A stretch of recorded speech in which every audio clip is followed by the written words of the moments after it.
Sveiki. Šiandien svečiuojamės Jūratės ir Romo Tominių šeimoje. Visuomenėje daug diskutuojama šeimos klausimai, šeimos tema. Iš tiesų, kas yra šeima? Kodėl tai yra labai svarbu? Kodėl šeimos vertybės yra svarbios visuomeniai, kiekvienam žmogui? Apie tai norėtume pakalbėti su šia nuostabia šeima, kuri augina 3 sūnus. Ir ši šeima yra ne šiaip paprasta šeima, tai yra krikščionių šeima. Tad iš ties, kaip jums atrodo, kuo skiriasi krikščionių šeima nuo paprastos šeimos, Romai? Viena vertus nieko nesiskiria, tie patys žmonės galbūt taip pat atrodantis. Kita vertus tikriausiai skiriasi labai. Yra vertybės, visų pirma, vertybių sistema. Jeigu kalbėtumėm apie 10 Dievo įsakymų, ar apie kitas krikščioniškas nuostatas, ir jeigu tiek vyras, tiek žmona sutarė dėl esminių vertybių, jiems lengviau yra apskritai sutarti tarpusavy. Kitas dalykas, jeigu mes kalbam apie vertybės, kurias mes atrandam šventajame rašte, Dievo žodį, jas žiūrėdami suvokiam, kad nei vienas nesam tobuli ir kad kiekvienas klysta, kiekvienam reikalingas yra pasigailėjimas, kiekvienam malonė reikalinga yra. Ir tada galbūt netokie reiklus tampam vienas kitam. Viena vertus, kaip sakau, kitas dalykas yra tas, kad vertybės apjungia. Ir man atrodo, kad sunku būtų sutarti šeimoje, jeigu vertybės labai skirtingos. Galbūt pratęsčiau Romo mintį, kuom ar mes tokie kaip ir visos šeimos, ar skiriamės, iš tikrųjų mes, nežinau, taip labai taip gražiai pristatyti nuostabi šeima, bet turbūt aš galvoju, mes tokia eilinė šeima, bet galbūt skirtumas esminis tame, kaip ir Romas minėjo, kad iš ties tiek mano, tiek Romo gyvenime ir tiek mūsų vaikų gyvenime iš ties centrinė ir pagrindinė ašis yra Kristus. Ir esmė gyvenimo tai yra santykis ir ryšys su Kristumi, ir kada mes turime tikrai šitą ryšį, mes tiesiog turime visai, galbūt sakyčiau, kitas vertybės, laikomės 10 Dievo įsakymų. Nes kiekvienoje šeimoje, aš galvoju, yra tiek įvairių krizių, yra konfliktų, yra sunkių momentų, bet kada tu žinai, kad ta centrinė šis Kristus jis veda, palaiko, tai yra tikrai daug lengviau išgyventi tam tikrus krizinius momentus, tam tikrus sunkumus ir eiti toliau. Ką, berniukai, pasakytumėte? Skiriamės tuo, kad visų pirma, būtent mūsų nedidelė miestelį, mūsų įvardyjama kaip religija yra žmonėms didelė paslaptis, todėl mes šiek tiek vertinami keistokai. Bet šiaip, jeigu žvelgiant daugiau į vidinius dalykus, tai aš manau, kad man šeima tai yra tarsi centras, vieta, galbūt buveinė, kur tu gali sugrįžti ir tu jautiesi saugus.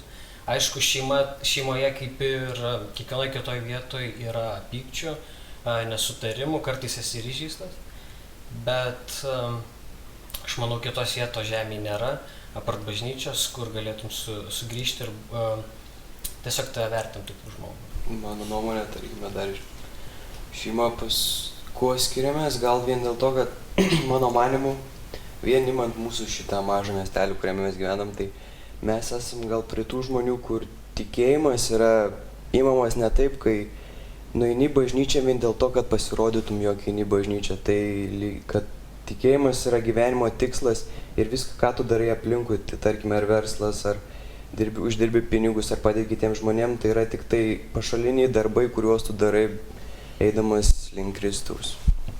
Tai pagrindas, aš manau. Tai Tai, ką tu kalbi, aš girdžiu, kad tai tiesiog tėvai perdavė, ne, va tokia vertybė, tavo tėvai, krikščionys, kurie patys taip gyvena, taip? Kiek žinau iš tėvų istorijos, tai realiai, kai buvo dar ties suspaudimo metai, kai dar vis tiek buvo Lietuva okupuota, tai dar tas tikėjimas kaip ir buvo draudžiamas, nebuvo los žodžio laisvės, tai ir paskui tėvai, ten buvo atsivertimai, dideli ten tikėjimas, toksai užplūdo žmonės tiesiog. Šiais laikais, kai man atrodo truputėlį sunkiau, nebėra to tokio įkvėpimo, kuris buvo anksčiau, tai vien dėl to tėvai mus atvedė, aš nežinau, man atrodo, nuo pat mažumės pradėjome eiti į bažnyčią. Kartais būdavo tokių dienų, lyg atrodydavo, kiti draugai neina, mes einame į bažnyčią, bet tai lyg suformavo tokį lyg, ne tradiciją, bet mes... Gyvenimo būdą. Ir po to, iš pradžių, kai buvom maži, gal nesupratom, kodėl eidom į bažnyčią, eidom į sekmadieninės mokyklėles, ten mokydavomės apie Dievą, ten iš Biblijos, šiaip pasmus dainuodom. Ir taip atrodė, smagu su draugais susitinki kitais, bet po to, tai praėjus porą metų, nuo 12 metų kažkaip pradėjau suprasti, kokia yra to viso prasmė. Kad vien tos Biblijos mokyklėlės buvo, kad tu susipažintum vis labiau ir tave tai vestų į tikėjimą ir tai buvo patys pradiniai žingsniai. Tai šeima buvo tas pamatas, kuris perdavė gyvą tikėjimą jums. Ir norėtumėte tai išlaikyti toliau savo gyvenime. Matau, kuo toliau tikrai norėtųsi, nes...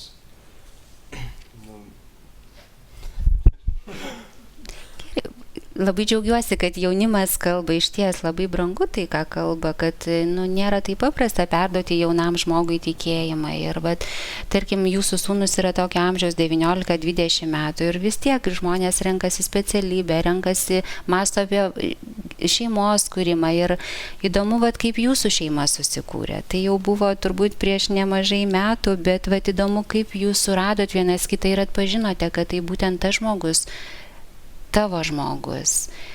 Ta prasme, kad tuo liudijimu jūs patarnautumėt galbūt ir savo sūnum, ir kitam jaunam žmogui, kuris šiandien kelia tokį klausimą, kaip rasti tą žmogų, su kuriuo norėtum praleisti savo gyvenimą.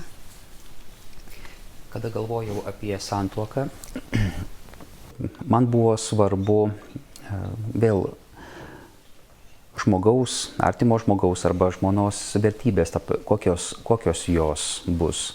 Ir teko aplinkui matyti įvairių dalykų, pažįstamus, draugus, vieni iš jų tikintys, kiti ne, vieni kūrė šeimas tarsi kelis kartus, įsiskirdami, vėl ateidami, vėl, sakykime, su kitais žmonėmis vėl bandydami kurti.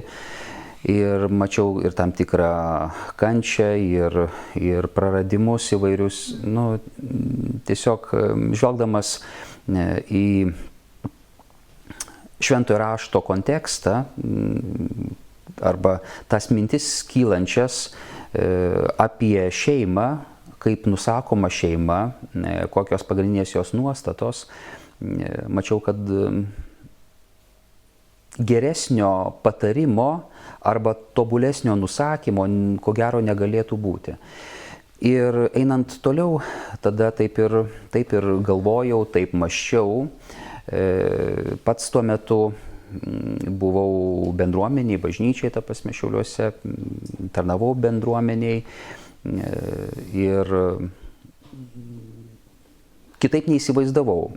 Galvojau, kad žmona jį bus tikinti, ta prasme, bus iš bendruomenės.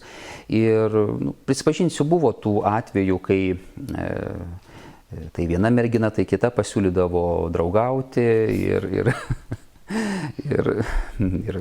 kokį nors laiškelį atrasdavau pašto dėžutėje ar dar įvairių dalykų pasitaikydavo. Bet tuo metu kažkaip tai savo mintimis niekur nesiblaškiau, nes kaip ir visą laiką buvau labai užimtas, daug įvairių darbų buvo daroma. Ir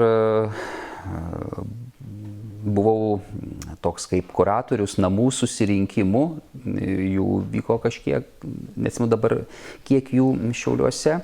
Ir prisimenu tokį atvejį, kada vieno susirinkimo metu, kada aš kaip vadovas buvau susirinkęs su namų susirinkimu vadovais, ta prasme aš vadovas jiems, ir viena iš vadovių jį užsiminė, kad į namų susirinkimą atėjo viena mergina. Ir tai nebuvo vienintelis atvejis, kai merginos ar vaikinai ateidavo, ar dar kažkaip tai, tiesiog sureaguodavau džiaugsmingai, ačiū Dievui, ta prasme gerai, viskas tvarkoj. Ir tuo metu jį užsiminė ir kažkaip tai, net nemoku paaiškinti ir pasakyti, bet toks, kažkoks tai keistas jausmas, keistas toks išgyvenimas, tas klausimas, o kas jį? Pirmas toks kartas, kažkaip tai, sakau, kadangi pasiūlymų draugauti ateidavo, ir aš jau daugiau taip atsargiai galbūt juos žiūrėjau, o čia buvo tarsi visai iš kitos pusės, tarsi mano iniciatyva. Ir kažkaip tai būnant bažnyčios raštiniai, aš neatsimenu ten tų visų detalių, bet kažkaip tai pamačiau ir supratau, kad čia ta mergina. Tikriausiai patiko iš karto, vienas dalykas, bet kitas, nepasirėmiau aš tuo metu, ta prasme, galbūt tuo vaizdu, kurį mačiau. Vaizdas buvo geras, ta prasme. Bet kažkaip tai pradėjau nuo tokio galbūt apmąstymo, pradėjau galbūt nuo maldos ir kažkurio tai momentu supratau, kad tai yra tas žmogus. Aišku, teko susitikti bažnyčioje, teko pabendrauti ir stengiausi pažinti, išsiaiškinti, kokios vertybės, ta prasme, kokios nuostatos yra. Ir taip prisipažįstu, kad buvo ir tokių dalykų, kurie galbūt taip ne visai patinka, bet tikėjau, kad gali pokyčiai įvykti. Ir aš manau, čia su kiekvienu žmogum galbūt panašiai yra. Tai vat, ir tada priejau prie to sprendimo ir po langais pastovėdavau, ir su gėlė 6 val. Ryto ateidavau, ir ar dar ką nors sugalvodavau. Netradiciškai. Jūratei smagu prisiminti. Ypač stovėjimą po langais. Kažkada prisimenu tikrai atvejais prie jų virtuvėje, paprastai prie lango, ir taip pasižiūrėjau per langą ir žiūriu, Romas kitoj pusėje stovi po medžiu, ko nesitikėjau. Žmogus jau laukia. Ir aš iš tikrųjų galvoju, kad Dievas tikrai davė geriausią variantą, ką jis tuo metu turėjo. Kažkaip labai ir nesinori plėtotis, bet vėlgi kažkaip turbūt ir kartosios, kad esmė tai tikrai tai, kas mus jungia. Vėlgi centrinė ašis Kristus, vėlgi norėjosi, kad antra pusė būtų tikinti žmogus, kad būtumėm tų pačių vertybių, kad galėtumėm eiti kartu, nes tikrai jeigu būtumėm galbūt kažkaip skirtingų kažkokių pasaulėžiūrų, skirtingo galbūt tikėjimo, galbūt būtų ir sunkokai eiti į priekį kartu. Bet jausmai atsirado, kai gėlės po langu. Ne, tai be abejo. Tai be abejo, iš tikrųjų esam jau 20 metų kartu. Ir dar plus 1. Jau 21. Jo, taip. Laikas bėga labai greit. Rezultatas tikrai vaikai, kuriais didžiuojamės, tikrai didžiuojamės savo vaikais. Džiugu. Ir kiekviena šeima, kai pamastai ir pasižiūri, jinai yra unikali iš tiesų. Ir kiekviena šeima turi savo kaip bruožą, dovanas. Ir kaip jūs galėtumėte apibūdinti savo šeimą? Vat kas būdinga jūsų šeimai? Gal sūnus pasakytų? Vat iš šono pasižiūrėjus į save, į savo tėvus, į savo bendravimą su tėvais, tarkim. Toksai kaip bruožas gal veiklumas, nes realiai pas mus yra taip įprasta, kad neturim laisvos minutės atsipūsti, kad būna taip, kad turime laisvą minutę, šeima visi subėgam, pasikalbėti ten arba porą valandų, bet taip visi skubam, lekiam vienas kitą, vieną darbą vos baigiam arba nebaigiam, dar kitą pradėti, taip kad visą laiką skubam kažką ir noris, labai daug planų yra ir visus norisi pasidaryti, tai manau, kad tas skubėjimas yra vienas iš tų bruožų tokių. Veiklos. Aš galbūt pratęsiu, ką Martas sako, bet pridėčiau tai, jog mes ir perfekcionistai esame ir tai mums labai daug kur kiša koją, kad mes privalom padaryti daug ką tobulai, mes kitaip negalim, tada patys blogai jaučiamės. Jo, kaip Emilis sako, išties stengiamės padaryti tai, ką galim geriausia, galbūt kartais galėtum ir paprasčiau padaryti, bet galbūt nežinau, tiek Romas, tiek mes atėję iš tokių atsakingų šeimų. Tikrai ir vienos pusės, ir kitos pusės tėvai be galo darbštus, be galo atsakingi žmonės. Tai mes su Romu natūraliai galbūt tai perėmėm ir vaikai matydami tokį pavyzdį irgi perėmė. O ta veikla, kokia ta veikla? Aš pradėsiu. Kiekvienas, sakykime, turim kaip ir savo atskiras veiklas, galbūt čia kalbu apie atskiras veiklas, kaip sakykime, galbūt apie hobius, bet vis tiek jie visų keliai galiausiai nuveda iki bažnyčios. Aš asmeniškai ir, galima sakyti, per prievartą buvau įgrūstas į muzikos mokyklą. Bet nesigailit turbūt. 11 metų. Aišku, pradėjom nuo pianino, nelabai patiko, realiai ir daužydom pianiną iš pykčio, bet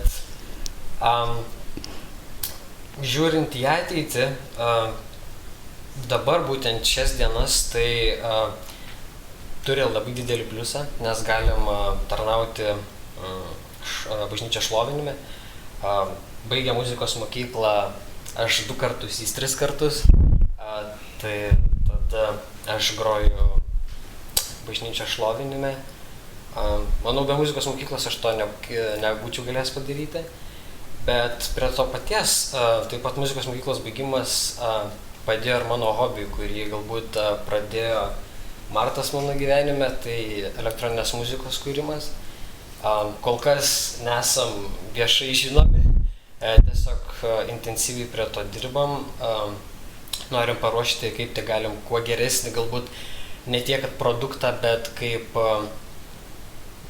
naują stilių, kuris galbūt nėra toks populiarus krikščioniškam pasauliui, būtent Lietuvoje.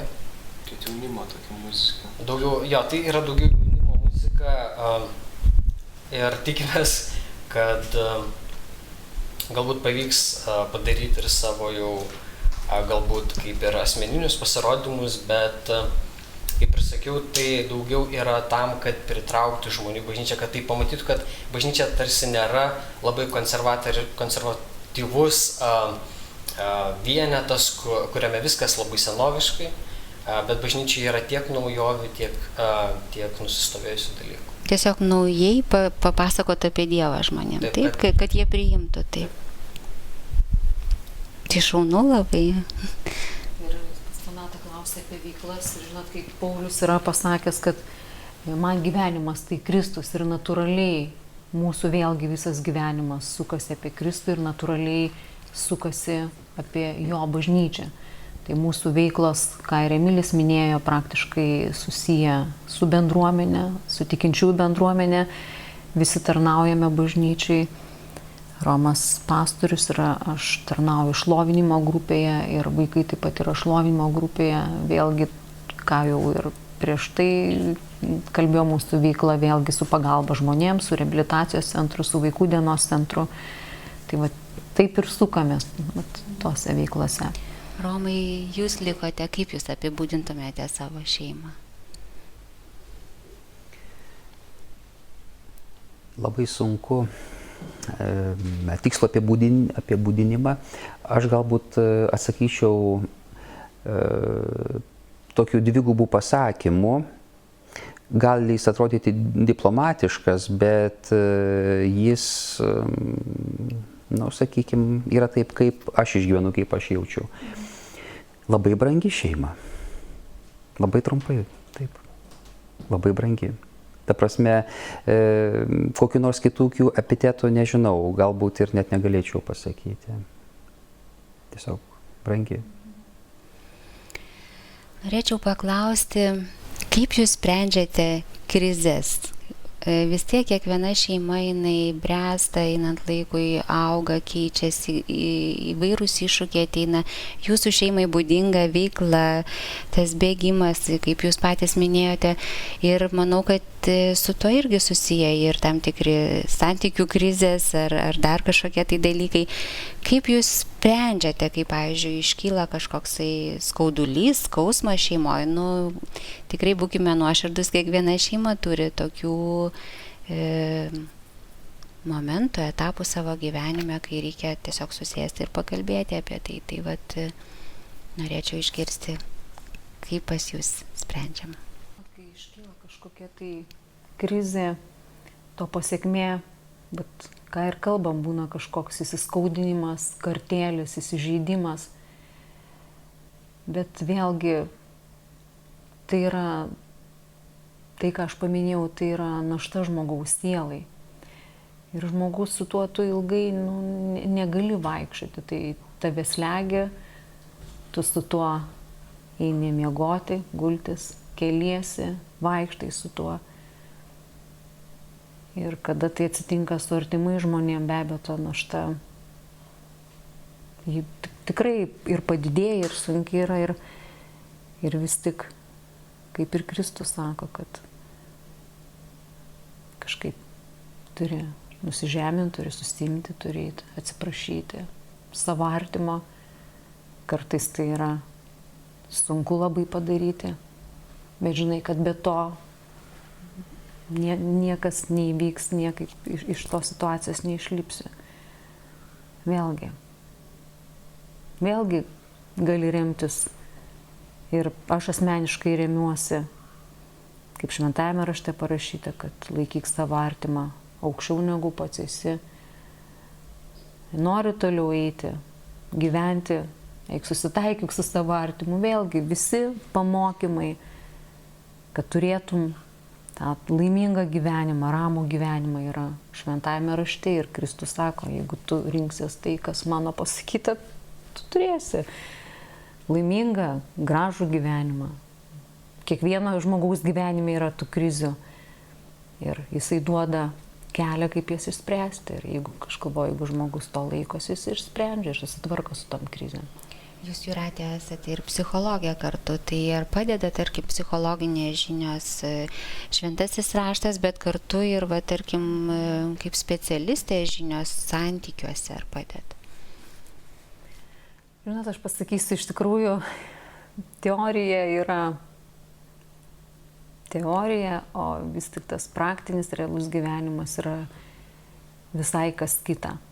Be abejo, aš negaliu pasakyti, kad tai tam tikros žinios, aišku, ar jeigu kalbant apie tuos pačius konfliktus, ten konflikto sprendimo būdus, be abejo, tu žinai tam tikrų konstruktyvių būdų, kaip išspręsti, kaip kažkaip tai pasielgti. Bet vis tik be Kristaus ir tas psichologinės žinias pritaikyti nėra taip paprasta. Bet kad jos padeda, tai be abejo. Jeigu grįžtant prie šito klausimo apie tai, apie konfliktus, apie sprendimus, taip, aš dažniausiai stengiuosi kažkaip tai konfliktuojančias pusės. Jeigu aš būnu ta konfliktuojanti pusė ir dar kažkas, tai kažkaip tai iššaukti, išvesti į pokalbį. Nes, aišku, yra kitokie metodai, galima nesikalbėti kurį laiką, galima, kaip pasakyti, dar ką nors sugalvoti, bet iš tikrųjų pokalbis, koks jis bebūtų, jo pradžia sunki ar lengva, pokalbio metu galima bandyti vardinti, tiesiog bandyti aiškintis. Ir dažniausiai galbūt konfliktai jie atsiranda dėl smulkmenų. Man taip atrodo, kad smulkus dalykai tiesiog nuo jų galima prieiti, bet jeigu būna kažkas tai susikaupę viduj per ilgesnį laiką neįsikalbėta, tarsi tam tikras sprogimas įvyksta ir tada jau reikia aiškintis įvairias aplinkybės, nes paprastai mes suprantam galbūt taip, kaip norim suprasti, galbūt kartais tai patogu ar nepatogu. Ir tada yra galimybė per pokalbį paaiškinti, kas turėta galvoj, arba kokios aplinkybės įtakojo, kad sprendimas buvo toks ar kitoks priimtas. Aš galvoju, kad ėjimas artyn ir pokalbis jis iš tikrųjų padeda spręsti. Tai iki šios dienos tokiu būdu ir bent jau aš bandžiau taip daryti. 21 metus gyvenam, tai su Jūrate konfliktų dažniau, ta prasme, būdavo, su vaikais šiek tiek mažiau. Mažiau todėl, kad galbūt jie ir pyksta, bet jie nepasakydavo, arba kartais, o paskui jau, sakykime, dabar irgi, jeigu būna kažkokie tai klausimai, irgi stengiamės kalbėti, stengiamės aiškintis. Tai vat vaikai išduokite, ar tėveliai labai rėkdavo, pykdavo, kaip būdavo kažkokios konfliktinės situacijos? Na, gal tiek nebūdavo to rėkimo, nes pagrindinė, ką mes darydam, tai visi susėdavom į vieną vietą ir pasišnekėti, ir tas pokalbis būdavo ne taip, kad ten čiučiut pasako problemą, pagalvoja sprendimo būdus, bet ne, pas mus būdavo sėdom ir tas pokalbis trukdavo gal nuo valandos iki 3 ir maždaug šnekėsi ir tol, kol išsiaiškina, ko prasidėjo ta problema ir kodėl. Ir dažniausiai užsibaigia tai arba mes pradedam linksmai šnekėtis, arba vienas kito atsiprašom ir maždaug išsisprendžia problemos, kad nebūna to, kad ten ultimatumai kažkokie keliami vienas kitam ar kažkas tokio. Galbūt mesiu akmenį į mūsų daržą. Tai daugiau priklauso, koks žmogus yra. Tėvas šiek tiek ramesnis, mama šiek tiek garsesnė. Bet šiaip, kaip ir Marta sakė, pas mus šeimoje per visą mano gyvenimo istoriją buvo taikoma praktika, kad reikia kalbėtis. Kad tai pokalbio metu gali objektyviai nupiešti visą situaciją ir išsiaiškinti būtent, kas buvo blogai ir kaip galbūt nekartoti to ateityje. Ir tarkim, vaikai paaugo, buvo paauglystė, vis tiek nebuvo audringa paauglystė. Kaip jūs praėjote tą laikotarpį? Nes jinai dažniausiai būna konfliktiška paauglystė. Ar jūsų šeimoje tai buvo pakankamai toks ramus laikas? Sunku palyginti yra ramus ar ne. Kiek aš sugebėjau matyti objektyviai ar neobjektyviai, galiu pasakyti, kad iš tikrųjų vaikai pakankamai sąmoningi ir geri.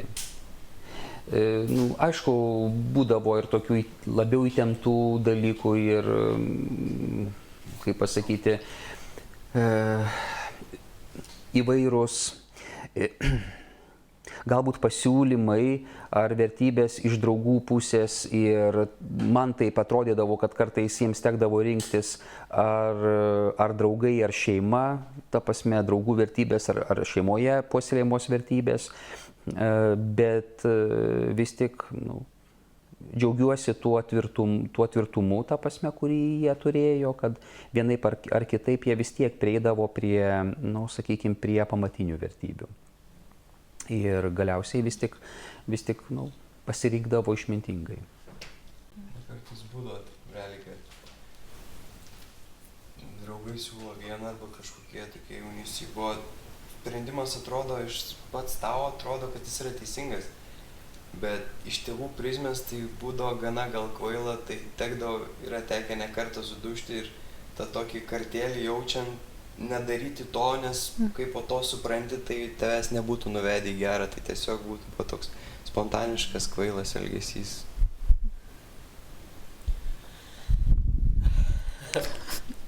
Aš galbūt galvoju, kad paauglystė mano galbūt asmeniškai nebuvo rami ir lengva, bet tarkim, kaip ir kalbam apie draugų tam tikrą įtaką bendramžių, tai man daugiau nuo pat mažens buvo tam tikra mintis visą laiką galvoje, kad aš negaliu padaryti tėvam gėdos, nes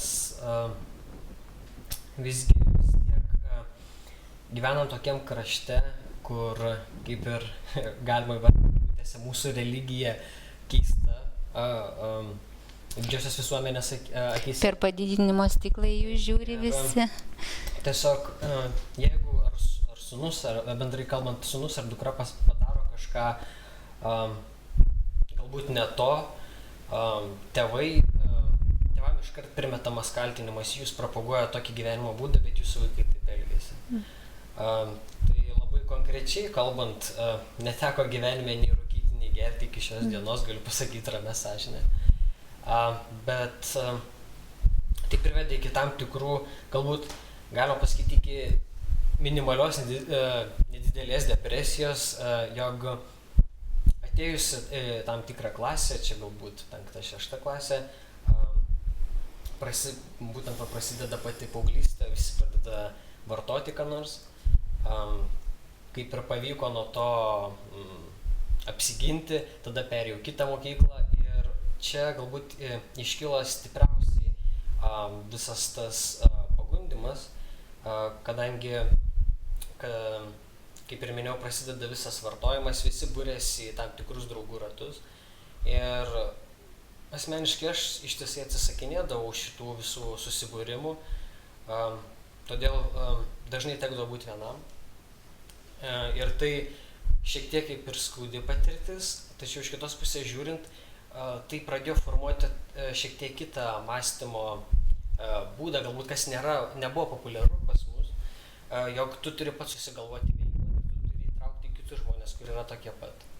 Ir būtent tas lūžis, pamatymas visai kitos platformos, kaip tu gali savo gyvenimą dėlioti, galbūt ir padarė, tiksliau, galbūt padėjo žengti tą žingsnį iš pesimizmo į optimizmą, kad ne viskas tai bus ir viską galima keisti ir būsi ne vien tik tu, bet bus ir daugiau šalia žmonių. Bendraminčių. Aš klausau, man paguoda, nes tikrai mūsų irgi šeimoje auga paauglių, jau daugėja, tai išties tas laikas nėra toksai lengvas, tai yra ypač kai pirmas pradeda eiti tuo keliu, tai tau daug klausimų, daug visokių iššūkių. Ta brendimas to žmogaus yra natūralus kelias, bet iš tiesų kaip išlikti draugiškam, kaip išlikti nepasimesti ir tos santykius kurti, tai čia yra iššūkis tėvams. Ir malonu girdėti, kai vaikas jau praėjęs ir jisai gali pasakyti, kad tai man buvo sunku tame etape, bet aš džiaugiuosi, kad taip praėjau ir pasirinkau. Pakalbėkime apie džiaugsmus. Kalbėjome apie krizes, bet tarkim, gyvenimas jisai yra ir džiaugsmingas, jisai susideda ir iš gražių dalykų. Tai kas džiaugsminga yra jūsų šeimoje? Kaip iš tiesų aplanko jūs džiaugsmas, šventės? Jau vis tiek abu vaikai kaip ir pradeda palikti tą vadinamą tėvų lizdą, išeina iš tėvų namų, kada iš tiesų jau sugrįžta jie kažkur tai kartu susirinkti ar nuvažiuoti, kažkur pasėdėti ir pasikalbėti. Iš tikrųjų tai yra suaugę žmonės, tai kaip pasakyti, jau jie mums tampa, be abejo, išliks visada vaikai, bet jau jie mums yra kaip ir lygiaverčiai pašnekovai, kaip ir draugai. Ir tikrai yra labai smagu pasikalbėti su protingais žmonėmis. Tai yra tos minutės, tos valandos, kada galim būti kartu, kažkur išvažiuoti, tai iš tikrųjų yra labai brangu. Labai brangu ir kad tikrai turime tą ryšį su vaikais. Tas supratimas atėjo taip, kad čia jau yra vyrai ir net nežinau, galbūt net pagal Izraelio standartus nuo 13 metų ar nuo kažkurio tai laiko ir kad tiesiog reikia ir priimti, ir gerbti, ta prasme, kaip asmenybės ir kad kitas dalykas, negaliu nukreipti jų gyvenimo, kaip pasakyti, ką man nepavyko gyvenime išpildyti arba pasiekti, tai tarsi bandyti per juos pasiekti ir panašiai. Ir džiaugsmas yra tame, kad jie masto, renkasi, ta prasme, eiti tuo keliu, kaip jie mato. Aišku, aš galiu kažką pasakyti. Tai vienas dalykas, kuris teikia džiaugsmą, teikia viltį. Kitas dalykas, gyvenimas kartu ir ėjimas viena kryptim, viena linkme, kalbu mūsų santykiuose.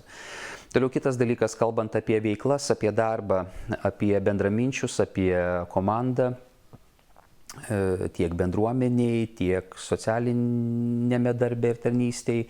Žmonės vis daugiau jų prisijungia, atsiranda, su kuriais galima eiti kartu, galima dalintis atsakomybėm ir galima matyti tą rezultatą, kalbant apie socialinės veiklas pasikeitusius žmonės, kalbant apie bendruomenę užaugusius, sustiprėjusius žmonės, ta prasme, jaunus žmonės ir apie vyresnius kalbant, kurie taip pat savo gyvenime praėjo daug įvairiausių sunkumų, bet šiandien jie, kaip yra tvirti, yra kaip ramstis daugeliui.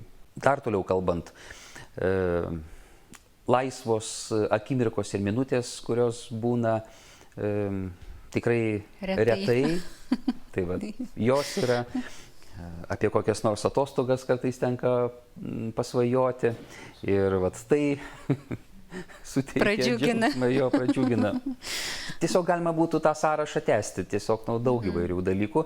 Jeigu apibendrinus, tik tai taip norėčiau pasakyti, kad kiekviena diena ji yra nauja ir nuo pat ryto aš turiu pasirinkimą ar džiaugtis, ar kažkaip tai būti nepatenkintu. Tai senokai esu nusprendęs, kad kokia diena bebūtų, ji yra kitokia, ji yra nauja, Dievo ji yra duota ir tiesiog aš ją turiu džiaugtis, ją turiu priimti. Iš tiesų yra Dievo malonė, kad sveiki esame pakankamai, be abejo, kiekvienas turime tų negalavimų, kažkada tikrai buvome jaunesni, kada įvairiom progom palinkėdavo sveikatos, kažkaip tai man asmeniškai tai labai būdavo banalu, bet su metais tu matai, kad iš ties sveikata yra labai brangus turtas ir tikrai, kaip sakau, tai yra irgi labai brangu, dar yra labai brangu, kad turime gyvus savo tėvus, kurie yra labai didelė pagalba, kažkaip net ir kalbant ir apie savo tėvus, tai tikrai tai jie man buvo labai didelė pagalba auginant vaikus ir dabar tikrai esant ar bėdai kokiai, ar esant reikalui pagalbos visada tikrai pirmieji ateina į pagalbą ir iš ties tai yra labai brangu. Labai brangu, kada artimieji, kaip sakau, yra gyvi ir sveiki. Kaip jaunimas mato savo ateitį? Tėtis jūsų sakė, kad studijuojate, vienas studijuoja, kitas ruošiasi studijuoti LCC koledžą, taip? Aš dabar baigiau pirmus metus LCC ir studijuoju tarptautinį magistravimą. Ir nors dar realiai tik tai pirmą kursą baigęs ir aišku, po pirmo kurso kalbėti apie žmogų, kad jis kažko išmokęs yra ar jau, kad yra specialistas toje srityje, negalima kalbėti. Bet tėčio pagalba ir vis toliau jau pradėjau dėti tuos pirmosius žingsnius link verslo ir, prasme, kad įsitvirtinti daugiau pats, kad Nors realiai mano buvo mintis iš viso, kai buvau mažas, mokiausi muzikos mokykloje, kad ir taip baigti po to muzikos mokyklą, kažką su muzika užsimti, taip 11 metų mokiausi su tokia intencija, bet paskutiniais metais 12 klasės į mokyklą persivertė viskas, perėjau biznį ir dabar iš viso tas visas verslas daugiau su menu ir su dailė susijęs, ko aš net nestudijavęs. Bet mano mintis vis tiek, kad yra pirmiausia į verslą, taip norėčiau lysti ateityje, o po to prisidėti prie Kuršėnuose bažnyčios kūrimo ir plėtimo visos tos bendruomenės. O Emilis? Aš galbūt kažkiek pasakosiu tokią priešistorę. Džiaugsmas galbūt visų pirma toks didžiausias buvo, jog būtent tėvai padėjo susiformuoti patį mąstymą ir gan anksti. Ir pats mąstymas, pats galvojimas, ką veiks ateityje, labai pakeitė dabartinį mano gyvenimą. Daug vertybių įdiegta į mūsų gyvenimus, kas galbūt mums yra įprasta, bet pašaliniams yra kaip kažkas neįtikėtino ir dauguma dabartinių pažįstamų klausia, kodėl tu taip elgiesi, kodėl čia taip ir taip yra. Ir tiesiog tu pats negali atsakyti, nes tai yra jau iš šeimos atėję. Ir tas džiaugsmas yra, jog tu jau susidėlioji savo ateitį, tu žinai, ką tu nori gyvenime daryti. Aš planuoju taip pat baigti LCC studijas, grįžti čia į Kuršėnus. Nieko neišindžiant į didmiestį nenoriu. Teko pabūti ir dideliuose miestuose. Kažkaip atrodo, jog Kuršėnai būtent yra ta vieta, kurią tarsi jaučiu pareigą, kurią turim mes pakeisti. Jeigu mes esam Kuršėnuose, mes turim tokią galimybę, galbūt kiti miestai tokios net neturi. Tad kaip ir Martas bandysiu taip pat ir į verslą eiti ir daugiau į visuomeninį gyvenimą. Tiesiog bendrauti su pačiom valdžiom, kurios stengsiuosi, kad pritartų bažnyčios veiklai, jos nestabdytų, leistų plėstis. Iš vis galbūt Kuršėnus padaryti kaip vieną žinomiausių Lietuvos miestų, ne tik Lietuvoje, bet ir Europoje. Jog tai nedidelis miestelis, bet galbūt ne tik šviesus, bet galintis pasiūlyti to, ko negali kiti.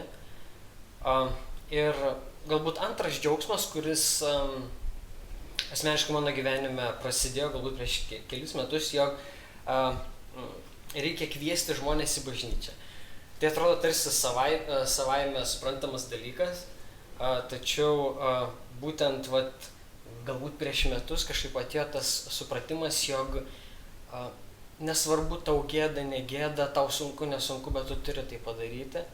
Ir galbūt, kadangi vis tiek tėtis yra pastorius ir sekant jo pėdomis, kažkaip pradėjau irgi daryti tuos žingsnius ir kad ir kai buvo sunku, pakviečiau vieną draugą į bažnyčią. Tada taip gavosi, kad draugo tėvas atėjo į bažnyčią, tada tėvas pasikvietė 2 draugės į bažnyčią. Ir kažkaip tarsi grandinę pradėti. Ir man būtent, aš visą laiką tarsi klausau Dievo, iš kur reikia gauti jėgų pakviesti žmogų, jeigu tu pats nesijauti širdį stiprus.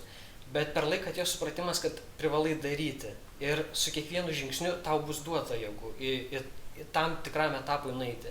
Ir kažkaip būtent tą draugą pakviečiau, tai supratau, kad sustoti jau nebegalima. Reikia judėti toliau ir dabar asmeniškai, kiek šneku su pažįstamais, jau vyksta procesas ir manau, kad vis daugiau žmonių ateis būtent jaunų, nes aš manau, kad jauni žmonės yra bažnyčios pagrindas, kurie tęs arba naikins bažnyčią. Tad aš manau, kad reikia kuo daugiau jų pakviesti, kad jie būtent kurtų.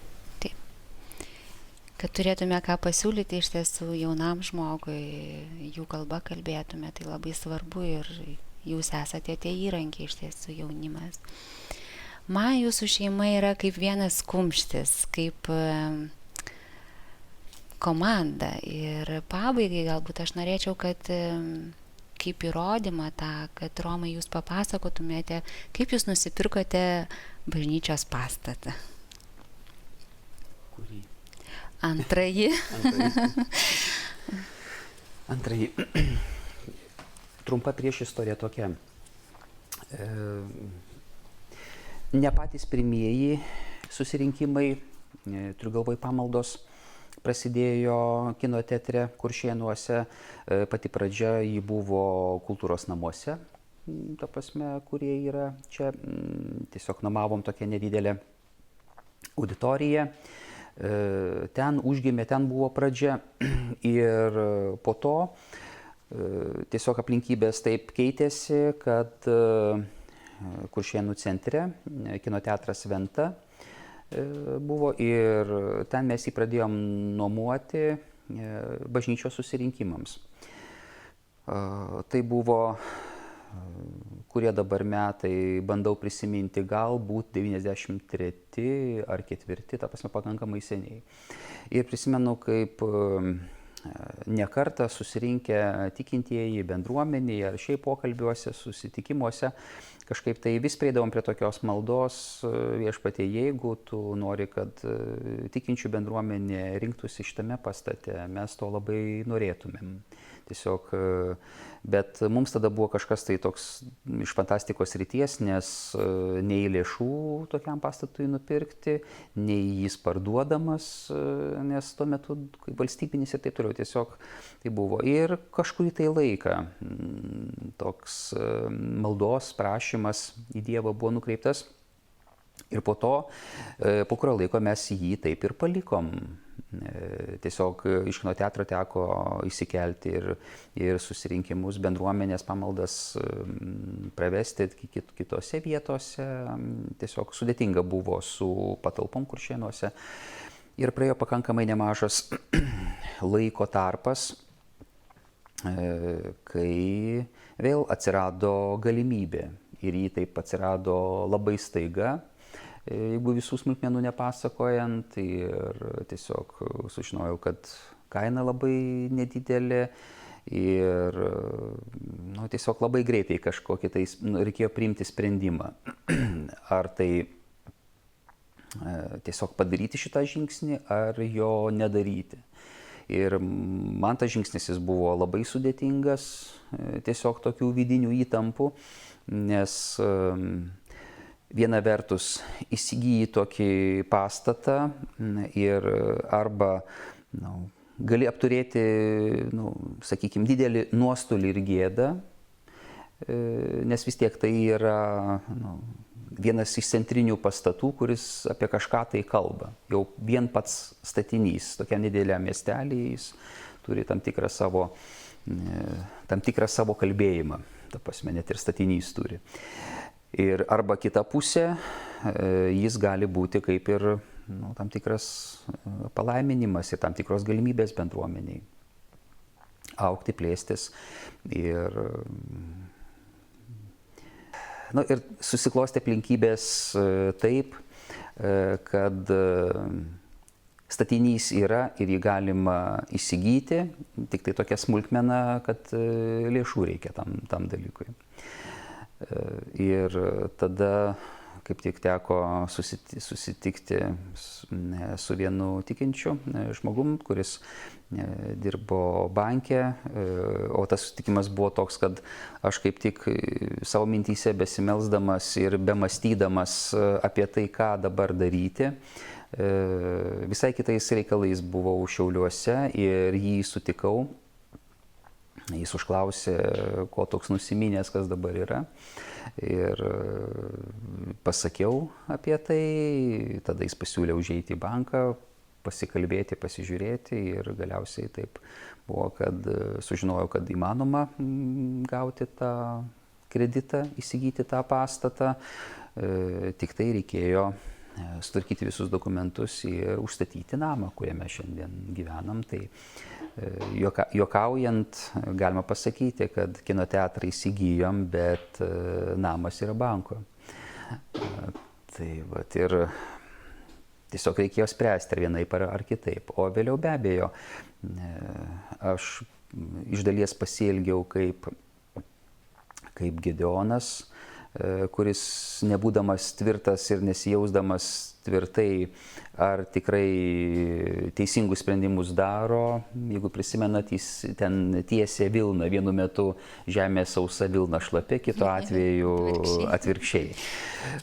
Tai va, ir tada aš jau nieko kito nedariau, tik tai tokia malda buvo Viešpatie, jeigu čia tikrai nepadariau kažkokios tai kvailystės, tegul atsiranda kažkas, kam tas pastatas įdomus ir ką nors pasiūlo ar panašiai. Ir tada atėjo pasiūlymai, ta prasme, ir nupirkti, ir išnuomoti, ir taip toliau, taip toliau. Tai supratau, kad tas statinys kažkokią tai vertę turi, kad jis yra reikalingas ir kad net ir uždirbti iš jo galima, bet aš suvokiu aiškiai kitą dalyką, kad jeigu Dievo numatymas yra toks, kad tai būtų maldos namai ir Dievas padarė stebuklą jį įsigijant, tai tada aš jau negaliu naudoti kitiems jokiems dalykams, nei verslui ar kažkaip tai užsidirbti tiesiogiai iš jo ar panašiai, kad tiesiog tam tikslui jis ir turėtų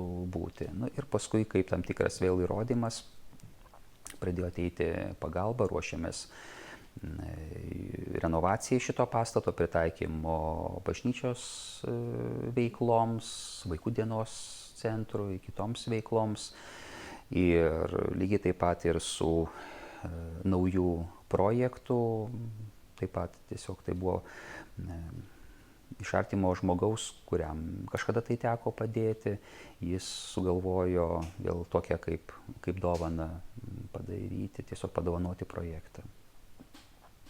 Tiesiog taip ir tęsiasi viskas. Iš ties Dievo malonė tie lydi, jūs gražu girdėti ir įkvėpia tai, ką jūs kalbate. Ir nuostabu yra tai, kad visa šeima pasijungusi tam į tarnystę, iš ties užstatyti savo namus vardan bažnyčios pastato, aš manau, tikrai ne kiekvienas galėtų ryžtis. Ir tiesiog norėjome šiandien įkvėpti, pasidalinti savo paprastų gyvenimų, savo paprastų tikėjimų ir tikrai te būna pašlovintas Viešpats mūsų gyvenimuose ir jūsų šeimoje.